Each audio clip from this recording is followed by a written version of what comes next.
people, welcome back to my channel. My name is Natasha. For those of you who are watching for the first time, if you have not subscribed to my channel as yet, please do so. You can just do that by clicking the red subscribe button and hitting the notification bell so that you're the first person to be notified when I do post a video. For those of you who are returning, thank you so much. I really do appreciate the continuous support. So as you can tell from the title of today's video, we are going to be doing a part 2 of the toxic versus healthy friendships. Before I start on that, I'd like to give you guys a bit of an update. For those of you who do watch my videos frequently, you will notice that I don't usually do vlogs, like daily vlogs, and showing you guys what happens in my life on a daily basis. But what I do is when I do post a video, I do just touch up on my life and where I'm at, what has been happening, just to give you guys a bit of insight of what's happening at the moment in my life. August is a very emotional but also joyful month for me. Reason being, it's my mother's birthday in August, and it's also my partner's birthday. So it's joyful and sad at the same time. And it's sad because my mother passed away a couple of years ago, for those of you who don't know. So it does become a bit emotional when it is her birthday, and just thinking about it. That has been a month filled of mixed emotions because of that. So also for my partner's birthday, I kind of like did a surprise birthday nyana, you know, with just close friends and family. It was really nice. It was a success. Everything went well. It wasn't anything major, guys. It was just something simple. We bought cake, some drinks, bride, and basically that was it. It really went well. It was beautiful. But yeah, it was really tough surprising him because he was so reluctant. It's as though he knew, because he just became so difficult about everything. And yeah, so that was a bit of a challenge, but then it did go well. It was a success, and I was really grateful for that and for everyone who came through. And yeah, just to be able to do something nice and sweet for my partner, and yeah, just grateful for the time, you know, and being alive and being able to express my gratitude and my love to those who are close to my heart. Excuse me guys, I'm having a glass of wine. I'm not drinking to get drunk or tipsy. I'm just drinking to relax my body. Sundays are one of my favorite days of the week because I get to just relax and just, you know, kind of like have a self-care and a day where I just, you know, be in touch with my emotions, do a bit of self-introspection, meditation, and just, you know, relax my body. And yeah, and I love wine, guys. Wine is my favorite. Sweet red. I don't like dry wine because it gives me a headache, so I rather drink sweet red. Anyways, that's not what this video is about. Also, another thing that has been happening in my life is that I am back at school. It's semester 2 now, so we've practically started, and it's been hectic already. It's such a short semester because it's literally, I think, September, August, what am I saying? September, October, November, and we're done. So we have 3 months to finish 6 months work, if that makes sense, because a semester is supposed to consist of 6 months, but because of COVID, everything has just changed, guys, like yo. But in any case, so that's that. And then a bit of also some interesting news, not really interesting news, but I'm constantly on a journey of growing myself mentally, emotionally, spiritually, and all of that. So I like watching fruitful things on every social media platform. Like, I am so intentional about who I follow, what I watch, what I read, and all of that. And I was so grateful to come across Lindani Gumede's live with Ntabising Matole, which was titled Maintaining a Healthy Relationship. And they basically discussed how it's important to maintain a healthy relationship with your partner. And they shared some really good points on relationship, and in their case, marriage, being that they are married. That really stood out for me. If you haven't watched it yet, you can go to Lindani Gumede's Instagram handle, and you'll find under his, I think, IGTV, what do you call them? Whatever, but under his IGTV column, if I can call it like that, you'll find the video there. And that's what I watched this past week, which was really fruitful for me. It was a podcast from Umpumile Dwaba with Hulisandra Vele. It really stood out for me. Learned so much. I can't really share everything that I've learned here, but guys, do watch do listen to the podcast and do maybe take time to go and watch Lindani Gomede's live with Ntabiseng Matoli. You're going to learn so much, whether you're married or not. But if you are a person who looks into getting married, I think it's really important to start, reading and informing ourselves and growing now so that we are prepared, for that when we do get into it. Okay, guys, so now that I've rambled about what has been happening in my life, we're going to get into the part 2 of the toxic versus healthy friendships. Guys, this is not going to be a long video. It's just kind of like a continuation from the first video that I posted. If you have not watched it, it's the video before this one. And I didn't really add these points there because I forgot about them, number one. And the second thing was that I didn't want to make that video too long, so I told myself that I would come back and share on this video the last 4 points that I forgot to share in that video. So the first one, without wasting any time, another thing that I've learned in friendships that you should look out for is to make sure that you don't have friends who want to become like you. For me personally, I've had this experience with 2 friends in my past. One of these friends, to cut a long story short, one of these friends always wanted to have what I have, always wanted to buy what I have, always wanted to do what I do. And I'm not saying that it's wrong for maybe someone to ask you, oh, I really like what you have, where did you buy it, or whatever. There's nothing wrong with that, guys. I'm not the owner of any shop or any place that sells anything, so I cannot take ownership of that. But I do highly feel like if someone constantly is buying everything that you're buying in terms of clothing items or whatever it may be, or constantly acts like they want to be like you, then that is a bit of that can come across as a bit of a concern, because that to me indirectly tells me that you kind of like want to be like me. And with that being said, it really scares me, because that most likely would lead to someone being envious of you or jealous of you, and that is not a friendship that you want to be in as a person. Stuff like those are red flags. If a person constantly wants to do everything that you do and constantly wants to buy everything that you're buying, it is kind of like a red flag, and it's something that you should maybe monitor and just see where it goes if you do experience such in a friendship. The second thing is that friends who want to tell you what you should do, and I think this is very crucial and it's very important.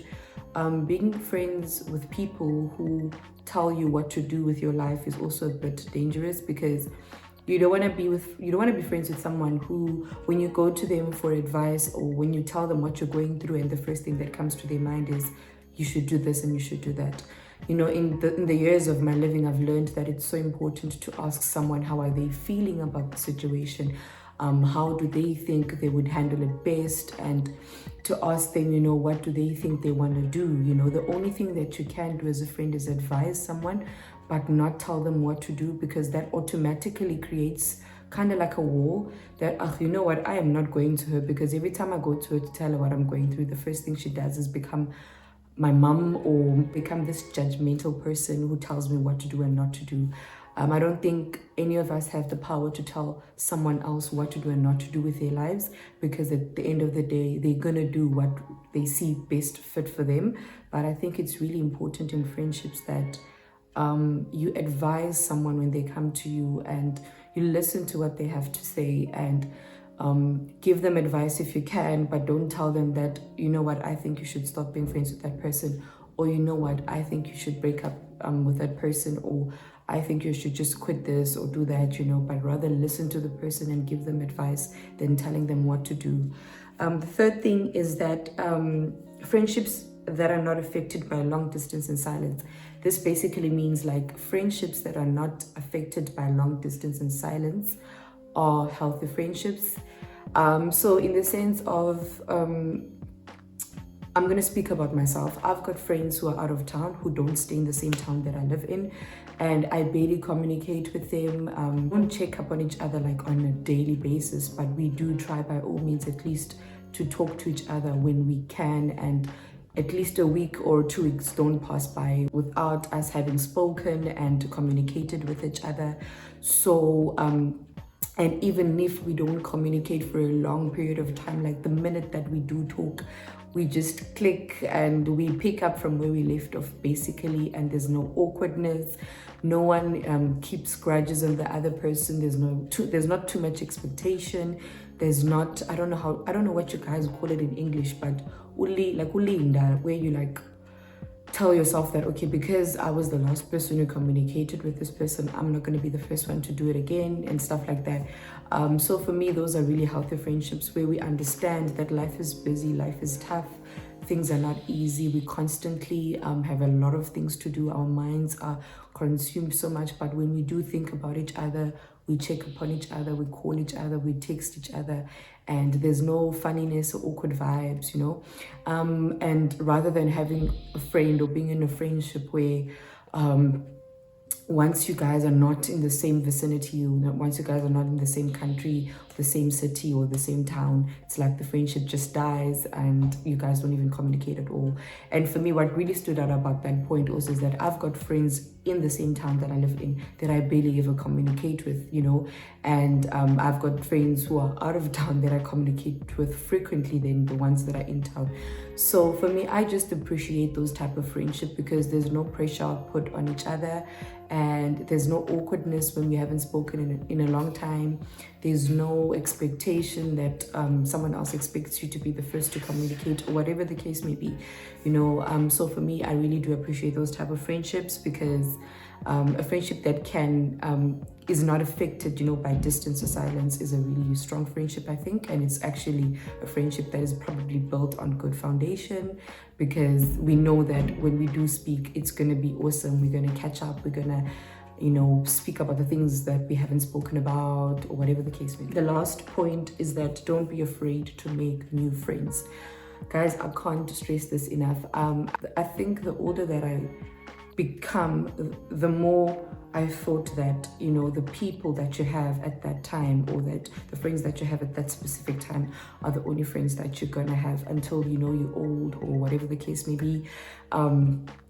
And maybe those are the friends who are going to stick with you even into your future. But growing up, I've learned that the older you grow, the more you evolve and become who you're meant to be. So the more you're going to discover new things about yourself, the more you are actually going to shed off some people, because maybe the person that you're becoming or the person that you've become is not in line with a certain friendship, with a certain person, or whatever the case may be.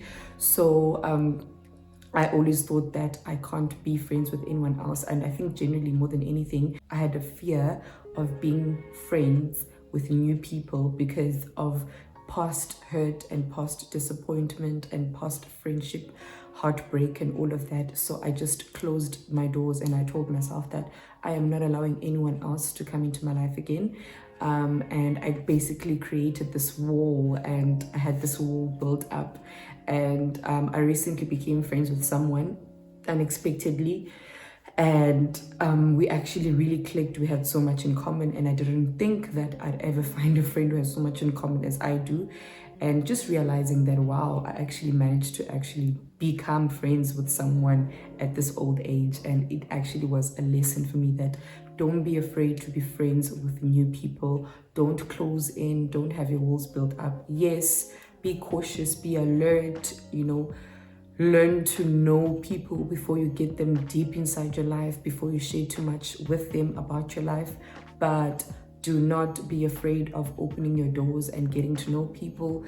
And if you do meet people that you really click with, who have the same values and beliefs as you do, there's nothing wrong with you becoming friends with them. You never know who God has sent into your life to maybe impact your life in a positive manner, or whatever the case may be. And also to just go back to the point of friends who want to tell you what you should do. I think a lesson that I've learned from that point was when I found myself in a situation where I went to a friend and I shared with her how I felt about a situation I was going through.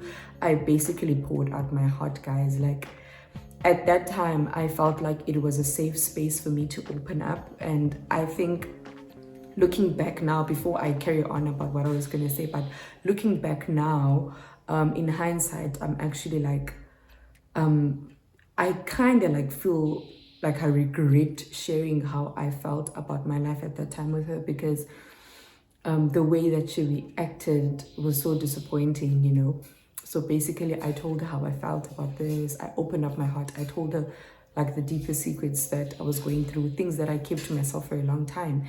And the only thing that, you know, she constantly said to me was, you know, don't do this, don't do that. No, don't ever go back to that person. Don't say this, don't do that. You know, and for me, that really was kind of like, you know, hurting, because when someone comes to you to share how they feel, they don't expect you to judge them or tell them what to do, but they expect you to support them, you know, more than anything. And I kind of like regretted sharing so much about my life with the person, but at the same time I was like, I don't beat myself up too much, because it only means that I trusted them so much at that time, and them, you know, revealing to me that they're not a person that I can share stuff with, you know, was actually a blessing for me, because now I know that, okay, there needs to be a boundary with whatever I share with that person. And now I know that they're not the person that I would run to if I really am going through something deep in whatever aspect of my life, or if I need advice for something, or I want to talk to someone about something that I'm going through, you know. But yeah, I don't really beat myself up too much about it, because at that time I trusted the person, and I really hoped that they would be able to support me in the manner that I was, you know, expecting. Because one thing about me is that when someone comes to me with a situation or they share something with me, I never ever try and do that thing of telling someone what to do, but I will listen to the person. I would advise them that, okay, look, I hear what you're saying. I am not telling you what you should do, but just this is my opinion and this is my advice.